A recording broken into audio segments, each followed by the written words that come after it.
ఇప్పుడు చూసుకుంటే ఇక్కడ రాజకీయ పరిణామాలు చూసుకుంటే రాబోయే ఎలక్షన్లో ఈ గుంటూరు వెస్ట్ నుంచి ఎవరు గెలిచే అవకాశం ఉంది? ఇటు వైసీపీ అంటారా, టీడీపీ అంటారా? డెఫినెట్లీగా వైసీపీ. ఇప్పటి వరకు ఉన్నటువంటి తెలుగుదేశం కంచుకోటనే వైసీపీ పార్టీ బద్దల కొట్టబోతుంది. ఎందుకని అంటారు? 4లో జగన్మోహన్ రెడ్డి గారు గవర్నమెంట్ వచ్చిన తర్వాత చేస్తున్నటువంటి సంక్షేమ అభివృద్ధి పథకాలే దీనికి నిదర్శనం. కాబట్టి 2 సంవత్సరాలు 2 దఫాలుగా ఉన్న టీడీపీ పార్టీ ఏ సంక్షేమం కానీ అభివృద్ధి కానీ పేదల ఇది కానీ చేయలేదు. సో ఈసారి డెఫినెట్గా వైసీపీ పార్టీ గుంటూరు వెస్ట్ని గెలుచుకోబోతుంది. ఎలా ఉంది రాష్ట్రంలో ఇప్పుడు వైసీపీ పార్టీ? ఇంతకుముందు టీడీపీ పార్టీ ఉండే, తర్వాత వైసీపీ పార్టీ వచ్చిన 5 సంవత్సరాలు రాష్ట్రంలో ఎలా ఉందంటారు? అసలు అది పబ్లిక్ నడిస్తేనే తెలుస్తుంది. ఈ రోజున ప్రతి ఒక్క పేదవాడు ఎస్సీ కానీ, ఎస్టీ కానీ, బీసీ కానీ, మైనార్టీ కానీ ప్రతి ఒక్కళ్ళు కూడా అందరూ హ్యాపీగా ఉన్నారు. విద్యార్థులతో సహా సంక్షేమ పథకాల ద్వారా ప్రతి ఒక్కళ్ళు లబ్ధి పొందుతున్నారు. ఏ పేదవాడి ఇంటికి కూడా ప్రతి ఒక్కళ్ళు కూడా సంక్షేమ పథకాల ద్వారా లబ్ధి పొందుతున్నారు. గత 5 సంవత్సరాల్లో చేసినటువంటి ఏ ఒక అభివృద్ధి కానీ సంక్షేమంగా లేదు. దాంతో పోల్చుకుంటే ఈ రోజున ప్రతి ఒక్క పేదవాడు 5 ఏళ్ళు నోట్లోకి వెళ్తున్నాయి. సో ప్రతి ఒక్క ఎస్సీ, ఎస్టీ, బీసీ, మైనార్టీ, అగ్రవర్ణ పేదలు ఈ పథకాల ద్వారా లబ్ధి పొందుతున్నారు. కాబట్టి నెక్స్ట్ కూడా మళ్ళీ వైసీపీ పరిపాలనకే ప్రజలు మొగ్గు చూపుతారు. నమస్తే అండి. చెప్పండి, ఇప్పుడు ఇక్కడ రాజకీయ పరిణామాలు చూసుకుంటే ఇంతకుముందు ఇక్కడ గెలిచిన మద్దాల గిరి గారు మళ్ళీ వైసీపీ పార్టీలో టీడీపీ పార్టీలో నుంచి వైసీపీ పార్టీలోకి వచ్చారు కదా. అలాగే ఈసారి ఇక్కడ విడుదల రజనీ గారు చిలకలూరుపేట నుంచి పోటీ చేసి పోయినసారి గెలిచి ఇప్పుడు ఇక్కడికి వచ్చారు. గెలిచే అవకాశం ఎంతవరకు ఉందంటారు?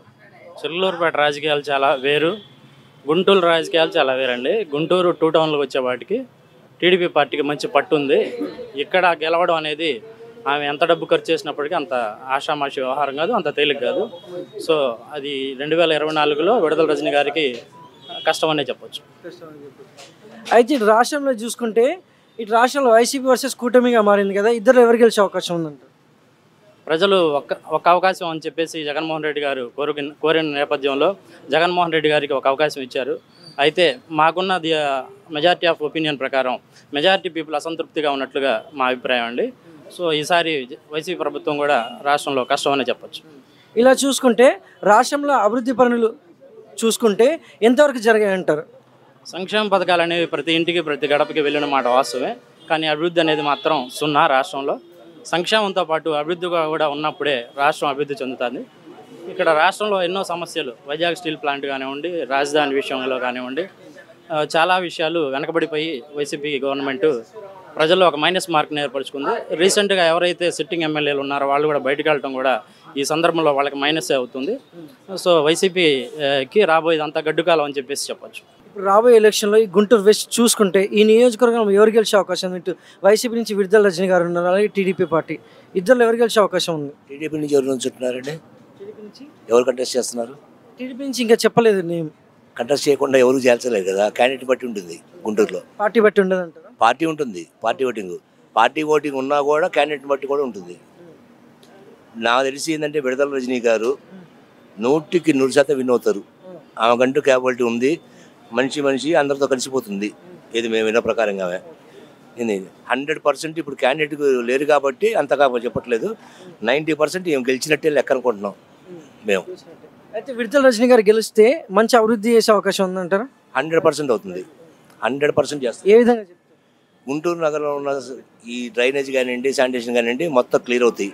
గుంటూరు ప్రజలకు కావాల్సింది వాటరు, డ్రైనేజీ, శానిటేషన్ ఎక్కువ చూసుకునేది ఎవరైనా. ఇది మించి చేసేదే లేదు. ఆల్రెడీ ఇప్పుడు రన్నింగ్లో ఉన్నాయి, రోడ్లన్నీ కన్స్ట్రక్షన్లో ఉన్నాయి, అన్ని సందులు వేస్తున్నాం. ఇంతకు మించి అవుతుంది. ఈ రాజకీయాల్లో అవకచవకలు చూసుకుంటే ఇప్పుడు చిలకలూరుపేటలో గెలిచిన ఆల్రెడీ విడుదల రజనీ గారు ఇప్పుడు ఈ నియోజకవర్గానికి వచ్చి ఇక్కడ పోటీ చేస్తే గెలిచే అవకాశం ఉందంటున్నారు కదా. అభివృద్ధి పరంగా చెప్పుకోవాలంటే ఇంతకుముందు 5 సంవత్సరాలు ఉన్న ఇక్కడ ఉన్నటువంటి వైసీపీ లీడర్ ఎలా చేశారంటారు? ఏమంటే ఇక్కడ వైసీపీ లీడర్ కాదండి ఉంది, తెలుగుదేశం ఎమ్మెల్యే. టీడీపీ నుంచి వైసీపీలోకి వచ్చారు. ఆయన అంటూ చేసుకుని ఆయన పరిధి వరకు ఆయన ఫండింగ్ కానివ్వండి ఏదైనా కానీ ఇచ్చాడు. చాలా రోడ్లు పడినాయి. ఒకటి ఈ రోజున రోడ్లు పడలేదు, ఈదులు పడలేదు అనుకోవడానికి మనం లేదు. ప్రజెంట్ ఏంటంటే కోవిడ్ తగిలింది మనకి రాగానే, గవర్నమెంట్ రాగానే. ఈ గవర్నమెంట్ వచ్చేటికి బడ్జెట్ ఉంది 100 కోట్లు ఇచ్చాడు చంద్రబాబు గారు. మిగిలిచింది 100 కోట్లే ఉన్నాయి గవర్నమెంట్ గవర్నమెంట్లో. అలాంటి 100 కోట్లు ఉన్నప్పుడు కూడా కోవిడ్ తగిలితే 2 టైంలు జరిగినాయి. 2 టైంలో కూడా ప్రజలందరికీ ఈ సంక్షేమ పథకాలు పెడతాం వలన హ్యాపీగా ఉన్నారు, ఇళ్లలో బతకగలిగారు.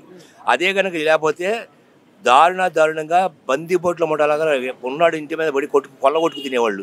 అది లేకుండా పేదవాడికి ఆదుకున్నారు. చాలామందిని గవర్నమెంట్ కోవిడ్ సెంటర్లకు వెళ్ళిన వాళ్ళందరూ బతికారు. కోట్లు ఉన్న వాళ్ళందరూ కార్పొరేట్ హాస్పిటల్కి పోయిన వాళ్ళందరూ చచ్చిపోయారు. అంటే ప్రభుత్వం పక్కాగా చేసిందని చెప్పాలా.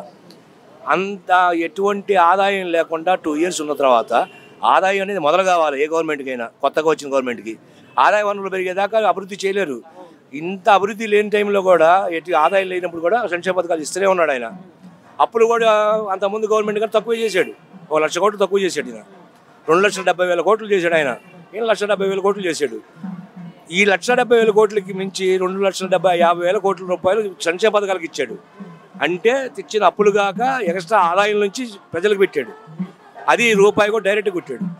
దానివల్ల ఈ ప్రభుత్వం ఖచ్చితంగా ప్రజల సంక్షేమం కోసమే ఉంది అని అనుకోవచ్చు.